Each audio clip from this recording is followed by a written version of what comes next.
अस्सलामुअलैकुम। आप देख रहे हैं के न्यूज चैनल। खबर शामिल करते हैं मंडी अहमदाबाद से। हमारे नुमाइंदे मोहम्मद अकमल की रिपोर्ट के मुताबिक आजादी सहाफत पर हमला नामंजूर।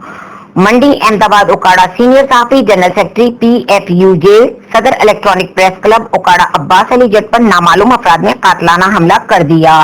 सीनियर सहाफी अब्बास अली जट कातलाना हमले में महफूज रहे। अब्बास अली जट पर कातलाना हमला होने पर जिला उकाड़ा की तमाम सहाफती तंजीमें सरापा एहतजाज, DPO उकाड़ा से नोटिस लेने का मुतालबा। सदर प्रेस क्लब रजिस्टर्ड मंडी अहमदाबाद हाजी मोहम्मद आजम समेत प्रेस क्लब के तमाम ओहदेदारों मेंबरान के वाक़े की शदीद अल्फाज में मजम्मत की। सदर प्रेस क्लब रजिस्टर्ड हाजी मोहम्मद आजम का कहना है कि अब्बास अली जट उकाड़ा के सीनियर सहाफी हैं। सहाफत के लिए इनकी कोशिशों को फरामोश नहीं किया जा सकता।